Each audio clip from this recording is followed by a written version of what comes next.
project that was designed for animal research. And what it does is allows us to exercise an animal using a voluntary exercise wheel, similar to like in a hamster cage or a rat cage. But it allows researchers to control the intensity of the wheel. So in order to do that, we've got an infrared sensor that senses the running area, so that when the animal gets in, the wheel turns on to a certain intensity. So we can control the speed of the wheel, but at the same time make it as voluntary as a regular hamster wheel. And in addition to that, we've added electronic food pellet dispenser, so that as the animal exercises, we can feed it to reward it for that kind of behavior. So everything is done electronically, set through this control pad, and then the device pretty much takes care of itself. The first component of this is the pellet dispenser, and the way this works is there's a stepper motor inside. You can kind of see there, and the whole thing is just a rotating drum. It's a hopper that's fed by gravity, and as a pulse is sent to the circuit board, it's analyzed by a PIC microcontroller that then drives this stepper motor. And so what happens is the device will turn a certain number of degrees to allow different holes in the levels to line up and allow one food pellet to drop at a time.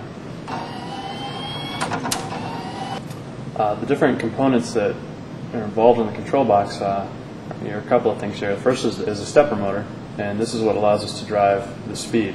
So we control this by adjusting the frequency of the wave going into the motor. We've also got a keypad to allow for the input of data to prompt the user for different variables, and then also an LCD display to show what's going on and to give a little bit of feedback. This is the bottom side of the control box, and you can see the circuit board that was designed. This is the infrared sensor that is able to tell if an animal is present or not, and it consists of an infrared transmitter that sends a signal out, and ideally it bounces off of something and comes back to the receiver. And the distance of that travel can be changed by a potentiometer on the back to adjust the wavelength of the light beam. The device is controlled by a PIC microcontroller, 16F877 to be exact, which gives me a lot of I/O capability. And then some of the other components that are players are the stepper motor driver. So I've got a controller and the dual full bridge driver that controls the stepper motor. It basically translates a clock pulse into one step of the motor, so I'm not required to control the coils and the phases independently. There's also another PIC microcontroller that runs the infrared sensor, but all these things are run by the main one that I first mentioned. So when the device is powered on, the first thing that the user is prompted for is a wheel RPM.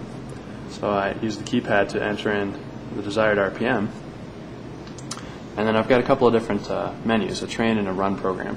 And the train I change based on trying to get an animal to act a certain way. But the important one is the run program, so I'll select that one. It asks for the active minutes. How often do I want the animal to be in the device, and how long do I want that period to be active so that it can obtain food. So I'll go ahead and enter in 15 minutes for that. And then the next thing it asks is how long of a delay period. So between active periods, how long do I want it to wait until it's allowed to go back in and get more food. So I'll just enter in 1 minute for that. And then how many revolutions does it have to run before it gets rewarded for food, rewarded with food. So I'll just put 5 revolutions in. And then how much do I want to feed it after it's run that required amount. So again, I can enter in anything I like. And so at that point it goes into a monitoring stage. And so as the animal runs revolutions, it keeps count on the display.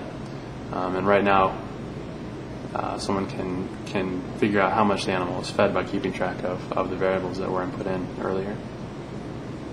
Right now the device is in the active mode that we said earlier. And so you can see that as a mouse enters the wheel is made active.